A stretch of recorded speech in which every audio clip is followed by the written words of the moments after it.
नमस्कार, मैं हूं काव्या सिदानी और मैं एक काउंसलर हूं। कभी सुना है ये शब्द काउंसलर पहले? पता है, कई सालों तक मुझे खुद को पता नहीं था कि एक काउंसलर क्या होता है, क्या काम करता है। आज मैं खुद एक काउंसलर हूं और पिछले 15 सालों से काउंसलिंग कर रही हूं। जैसे हम बीमार होते हैं और हम डॉक्टर के पास जाते हैं और वो हमारे शरीर का चेकअप करते हैं, वैसे ही काउंसलर्स हमारे मन और भावनाओं का चेकअप करता है। अगर हम टूट जाते हैं तो हमें हौसला देता है, अगर हम नाराज हो जाते हैं तो हमें खुश करता है ना? बहुत ही खूबसूरत काम एक काउंसलर का। पिछले 15 सालों में मैंने लगभग 20,000 से ज्यादा बच्चों और बड़ों से बात की होगी। मुझे बच्चे सबसे ज्यादा अच्छे लगते हैं। क्या चीज होते हैं बच्चे। मैं तैयार हूं आपसे मिलने के लिए। क्या आप तैयार हैं? I can't wait to see you. नमस्कार। कितनी सारी बातें हैं आपसे करने को। बातों में हम कभी कभी मस्ती भी करते हैं और कभी कभी इतना सारा सीख भी लेते हैं। और यूं ही बस मस्ती करते करते सीखते सीखते हम छोटे से बड़े हो जाते हैं। लेकिन बचपन और बड़ेपन के बीच में एक किशोर उम्र आती है। इतना कोई बड़ा वर्ड नहीं है, इतना कंफ्यूज होने की भी जरूरत नहीं है। किशोर उम्र मतलब टीन एज। टीन एज तो आपने सुना ही होगा। इसका मतलब between the ages of 13 and 19। क्या उम्र होती है ना ये। पूरी दुनिया ही चेंज हो जाती है। आवाज तक बदल जाती है, चेहरा बदल जाता है, मम्मी पापा जैसे दुश्मन लगने लगते हैं, भाई बहन जासूस लगने लगते हैं, दोस्तों से प्यार हो जाता है, सबका ओपिनियन अलग अलग हो जाता है। कभी कंफ्यूजन है, कभी एंजाइटी है, कभी डर है, कभी यही ख्याल आता रहता है कि लोग मुझे एक्सेप्ट करेंगे या नहीं, मेरे फ्रेंड मुझे पसंद करेंगे या नहीं, जिस लड़के से मैं प्यार करती हूँ वो लड़का मुझे प्यार करेगा या नहीं, वो गर्लफ्रेंड पटेगी या नहीं, मार्क्स का क्या करेंगे, कोई काम देगा या नहीं। इतने सारे ख्याल, इतनी छोटी उम्र। इस उम्र में बैलेंस यानी संतुलन बनाए रखना बहुत जरूरी है। सिर्फ टीनेजर्स को ही नहीं, लेकिन टीनेजर्स के मम्मी पापा को भी। इस उम्र में सबसे ज्यादा झगड़े पंगे भी होते हैं और सबसे ज्यादा प्यार मोहब्बत भी। पता है, कुछ सालों पहले एक टीनेजर बनना आसान काम था। इनफैक्ट मौजीला वक्त था, क्योंकि आप कुछ भी कर सकते थे, कोई आपको कुछ पूछता नहीं था। आपको सिर्फ आपकी पढ़ाई पे ध्यान देना था बस, और मम्मी पापा की बात सुननी थी। लेकिन आज के जमाने में टीनेजर्स को कितना कुछ देखना पड़ता है। सोशली वो एक्सेप्टेबल है या नहीं, फेसबुक पे, इंस्टाग्राम पे, सोशल मीडिया पे, फिर मार्क्स का प्रेशर भी बहुत ज्यादा बढ़ गया है। पहले जब हम 50-60% ला के भी कॉलेज में घुस सकते थे, आज आपको 98-99% चाहिए कुछ भी करने के लिए। फिर कंपटीशन भी इतना ज्यादा है, डर, एंजाइटी, पेरेंट्स का प्रेशर, स्कूल का प्रेशर, काम कम है, लोग बहुत ज्यादा। तो अब करें क्या? ऐसे वक्त में हमको सबसे ज्यादा चाहिए कि हम अपने आप पे विश्वास करें, हम अपने आप पे भरोसा करें और किसी भी चीज को एक्सेसिव मतलब बहुत ज्यादा नहीं करें। पता है, इस टीन एज में ना इतना जोश, इतनी एनर्जी, इतनी ताकत आ जाती है कि हम कुछ भी करते हैं तो कभी कभी बहुत ज्यादा ही कर लेते हैं। मस्ती भी करते हैं तो बहुत ज्यादा कर लेते हैं, कुछ नया ट्राई करते हैं तो उस पे भी ऑब्सेसिव हो जाते हैं, मतलब उसके पीछे पागल हो जाते हैं, बैलेंस को भूल जाते हैं। इसलिए मम्मी पापा की बहुत बार डांट सुननी पड़ती है। और सबसे ज्यादा कंफ्यूजिंग ये चीज है कि अगर आप कुछ बड़ा डिसीजन लेने को जाएं या अगर आपको कहीं बाहर जाना है तो आपके मम्मी पापा बोलेंगे, अरे अभी तुम बहुत छोटे हो, इसके लिए बड़े नहीं हुए हो, अपनी उम्र के हिसाब से रहो। और जब उनको आपके पास कोई काम करवाना है तो ये भी बोल देंगे, अभी तुम इतने छोटे नहीं रहे हो, बड़े हो गए हो, अपनी जिम्मेदारी सीखो। टीनेजर्स को हमेशा ये कंफ्यूजन रहता है कि आप पहले डिसाइड करो कि मैं छोटी हूँ या मैं बड़ी हूँ, लेकिन इसका किसी के पास कोई जवाब ही नहीं है। इसीलिए फिर से थोड़ा सा बैलेंस बनाए रखना पड़ेगा फ्रीडम और रिस्पॉन्सिबिलिटीज के बीच में। आज की दुनिया में इतने सारे लोग इतना कुछ कर रहे हैं, रोज रोज पेपरों में आता है कि 12 साल के बच्चे को गूगल में नौकरी मिल गई, इन्होंने 2 करोड़ रुपए कमा लिए, और टीनेजर्स को तो पता ही नहीं है कि हमको करना क्या है। लेकिन दूसरे लोगों के बारे में पढ़ पढ़ के एंजाइटी भी होती रहती है। फिर यहाँ मम्मी बोलेगी मेरे हिसाब से तुमको इंजीनियरिंग करनी चाहिए, पापा बोलेंगे नहीं नहीं मेरे हिसाब से तुमको डॉक्टर बनना चाहिए। अब करे तो क्या करें? और अगर डिसाइड कर भी लिया कि क्या करना है तो कितना वक्त किस चीज को देना है? हमारे लिए तो फ्रेंड्स भी बहुत इंपॉर्टेंट है, पढ़ाई भी करनी है, मम्मी पापा का काम भी करना है, खेलना भी है, सोशल मीडिया पे भी रहना है। तो ये टाइम को कैसे डिस्ट्रीब्यूट करना वो भी एक बड़ा सा प्रॉब्लम हो जाता है। यहाँ पे एक कीवर्ड है और वो कीवर्ड है फिर से बैलेंस और संतुलन। बैलेंस की बहुत बहुत ज्यादा जरूरत है। तो ये तो हमने बहुत डिस्कस कर लिया कि टीनेज होता क्या है, इसकी खूबियां क्या है, इसकी प्रॉब्लम्स क्या है, और हमको ये भी पता चल गया कि हमारा कीवर्ड है बैलेंस यानी संतुलन। लेकिन अब इस संतुलन को प्रैक्टिस में कैसे लाएं? चलिए एक बुक और पेन ले लीजिए और अब आपको कुछ पॉइंट्स लिखने पड़ेंगे।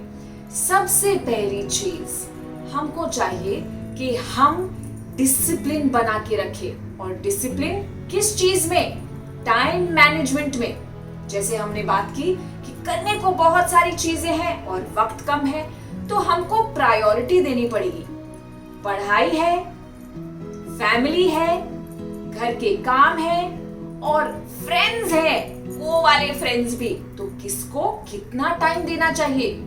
आप 6-7 घंटे स्कूल में निकाल लेते हैं, फिर 1-8 घंटा घर में निकल जाता है, फ्रेंड्स को देने के लिए भी 2-3 घंटे काफी है। और उसके बाद जो आपको आपके लिए वक्त मिलता है उसमें कोई भी छोटे बड़े काम उठाएं, सीखें। फिर वो चाहे खाना बनाना हो या पापा के साथ बैंक जाना हो या अपने घर की सफाई करनी हो। कोई भी काम छोटा या बड़ा नहीं होता, हर काम आपको कुछ न कुछ सिखा के जाएगा। और ये हर सीख जो आपको मिलती है वो आपके ग्रोथ के लिए बहुत जरूरी है। टीनेज की उम्र की एक खासियत ये है कि हमारे शरीर में हार्मोनल चेंजेस हो रहे हैं, हमारा शरीर बदल रहा है। इसकी वजह से हमको कभी कभी गुस्सा भी बहुत आता है, क्रोध बहुत आता है, नींद पूरी नहीं हो पाती या तो बहुत ज्यादा नींद हो पाती है। तो अब हार्मोन्स को कैसे बैलेंस करना है? पौष्टिक खाना, आप जो खाते हैं आपका शरीर आपका दिमाग वैसे ही बनता है। आपके शरीर में एनर्जी कितनी है वो आप जो खाते हैं उससे डिसाइड होगा। दूसरा, भरपूर नींद चाहिए। तीसरा, व्यायाम, एक्सरसाइज, योगा करें, भागे दौड़े, खेल कूद करें, आपकी मर्जी की एक्सरसाइज करें। लेकिन ये एक्सरसाइज बहुत जरूरी है। पानी पीना बहुत जरूरी है। टीनेजर्स पानी पीना भूल ही जाते हैं। बहुत ज्यादा पानी पीजिए। और आपके गुस्से को कंट्रोल करने के लिए मेडिटेशन बहुत जरूरी है। ये एक ऐसी चीज है जो अगर आप रोज प्रैक्टिस करेंगे, चाहे 2 मिनट चाहे 5 मिनट, कि ऐसे बस बैठ जाएं, अपने श्वास पे ध्यान दें, ब्रीद इन ब्रीद आउट करना है। और कोई भी सिचुएशन हो, रिएक्शन करने के पहले 2 मिनट रुक जाना है, कुछ नहीं बोलना है, सोच के फिर जवाब देना है। वरना बिना सोचे जब जवाब देते हैं तो बहुत गड़बड़ हो जाती है, झगड़े और पंगे भी हो जाते हैं।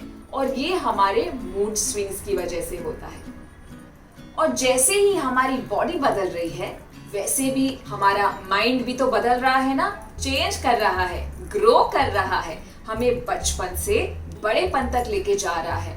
तो यहाँ इस ग्रोथ में एंजाइटी बहुत होती है, क्लैरिटी नहीं है करना क्या है, लेकिन अग्रेशन आ जाता है, ओवर कॉन्फिडेंस आ जाता है। कभी कभी हमको लगता है कि हम तो हीरो हैं, हमें सब पता है। तो अगर कोई कुछ और कहता है जो हमें सुनने को अच्छा नहीं लगता तो हम लड़ पड़ते हैं, झगड़ पड़ते हैं। टीनेज में हमेशा हमारा ही ओपिनियन सही हो ये जरूरत नहीं है। आपके मम्मी पापा भी कभी टीनेजर्स रहा करते थे, उनकी बात सुनिए। वो आपको जो कह रहे हैं वो आपकी भलाई के लिए कह रहे हैं। फिर आपको शायद अभी समझ में आए या समझ में नहीं आए। इस एंजाइटी को दूर रखने का एक और तरीका भी है कि जो सिचुएशन अभी है उसे एक्सेप्ट कीजिए। इस सिचुएशन में, इस मोमेंट में, इस प्रेजेंट में रहिए। ना पास्ट के बारे में बार बार सोचिए, ना फ्यूचर के बारे में बार बार फिक्र कीजिए। हमारे पास जो है वो अभी है। यहाँ पे हमको एक और चीज ध्यान रखनी है कि हम कंपटीशन और प्रेशर से बहुत डर जाते हैं। ये कंपटीशन और प्रेशर सबको डराता है, आप इसमें अकेले नहीं हैं। लेकिन कंपटीशन और प्रेशर एक बहुत अच्छी चीज भी है। इस प्रेशर से अगर हम भाग जाते हैं तो हम कुछ नहीं सीखते, लेकिन प्रेशर तो जिंदगी भर रहने वाला है। आपको फर्स्ट आना है तो थोड़ा प्रेशर रहेगा, आपको आईएएस की पढ़ाई करनी है तो भी थोड़ा प्रेशर रहेगा, आपको अगर घर भी संभालना है तो भी प्रेशर है, फैक्ट्री खड़ी करनी है तो भी प्रेशर है। तो इस प्रेशर से तो फाइट करना सीखना पड़ेगा ना, भाग के कोई काम नहीं होगा। तो प्रेशर को गले लगाइए, एम्ब्रेस कीजिए, वेलकम कीजिए। यहीं से आपका ग्रोथ होगा। और आपके जो बड़े आपको एडवाइस दे रहे हैं उनकी एडवाइस को सुनिए। वो आपको बराबर बताएंगे कि इस प्रेशर का क्या करना है। उनके पास वो तजुर्बा है जो अभी आपके पास नहीं है। और अब फाइनली मैं आपको एक सुझाव देना चाहती हूँ। ये सुझाव मेरे पर्सनल एक्सपीरियंस से आता है। टीनेज से तो मैं भी गुजरी हूं ना, मैंने भी बहुत मार खाई है। और ये सुझाव ये है कि कभी भी अपने आप की और किसी और की तुलना मत कीजिएगा। Whether I am good enough, I am not good enough, can I match up, can I not match up, छोड़ दीजिए ये सब ख्याल। अगर भगवान को सब बच्चे एक सरीके ही बनाने होते तो उसने एक ही बच्चा बना के सबकी जेरोक्स कॉपीज बना दी होती ना। सबको अलग अलग क्यों बनाया है? आप बहुत स्पेशल है, जैसे भी हैं। बस अपना काम पूरी मेहनत से, पूरी लगन से करते जाइए। अपने चेहरे पे मुस्कुराहट रखिए और प्यार से नई नई चीजें सीखिए। हर बच्चा स्पेशल है, हर बच्चा अलग है और हर एक बच्चे का उद्देश्य और लक्ष्य वो भी अलग है। आप अपनी मेहनत से अपने लक्ष्य तक जरूर पहुंचेंगे, गारंटीड। बस हर काम को हंसते हंसते करते जाइए, नई चीजें सीखते जाइए, अपने आप पे कॉन्फिडेंस रखिए। और एक मंत्र बताऊं आपको जो आप अपने आप को रोज कह सकते हैं आईने के सामने, और वो मंत्र ये है that I am good enough, I am amazing, मैं बहुत अच्छी हूं, मैं अपनी फेवरेट हूं। बस इसको रोज जपते जाइए बाला के जैसे, आपका कॉन्फिडेंस ऊपर जाएगा और आप बहुत जल्द अपने लक्ष्य तक आराम से पहुंच जाएंगे। टीनेज प्रॉब्लम्स को अगर समझना हो तो एक फिल्म बहुत खूबसूरत थी, उसका नाम था सीक्रेट सुपरस्टार। उसमें भी आपकी उम्र की एक टीनेजर बहुत स्ट्रगल करती है, अपने मम्मी पापा के साथ झगड़ती है, अपने सपनों को फॉलो करती है, लेकिन फाइनली उसे अपना लक्ष्य मिल ही जाता है। और अब फाइनली आपके पास भी तो क्वेश्चंस का, सवालों का, कंफ्यूजन्स का भंडार होगा ना। ऐसे भी सवाल होंगे जो आप किसी और से पूछ नहीं पा रहे। तो मैं यहाँ किसके लिए हूँ? आपकी खुशियों की डॉक्टर हूँ ना। मैं आपके सारे सवालों के जवाब दूंगी। आप उन सवालों को लिख के हमें भेजिए और अगले एपिसोड में हम उन सारे सवालों का जवाब देंगे। मैं हूँ काव्या अरसेदानी और मैं आपको मिलूंगी अगले एपिसोड में। तब तक के लिए बाय बाय। आप सभी बच्चों से यह अनुरोध है कि आप भी इस प्रतियोगिता में हिस्सा लीजिए और अपनी एंट्रीज को हमारे पास भेजिए। आप अपनी एंट्रीज हमें 3 तरीकों से पहुंचा सकते हैं। पहला, व्हाट्सएप द्वारा इस नंबर पर भेज सकते हैं। नंबर है 9321961744 9321961744। दूसरा, आप हमें ईमेल भी कर सकते हैं इस मेल आईडी पे BEPCDDPROGRAM@gmail.com। या आप हमें डाक के माध्यम से भी अपनी एंट्रीज भेज सकते हैं इस पते पर। गुणवत्ता संभाग, बिहार शिक्षा परियोजना परिषद, शिक्षा भवन, राष्ट्रभाषा परिषद परिसर, सैदपुर, राजेंद्र नगर, पटना 800004। बच्चों, आपको अपनी एंट्रीज हमें इस प्रारूप में भेजनी है। सबसे पहले विद्यार्थी का नाम, फिर विद्यालय का नाम, उसके बाद कक्षा और एकदम अंत में जिला। इस तरह से लिखकर आप अपनी एंट्रीज हम तक पहुंचा सकते हैं। और याद रखें, आप हमें अपनी एंट्रीज आने वाले शुक्रवार शाम 6 बजे तक ही भेज सकते हैं। धन्यवाद।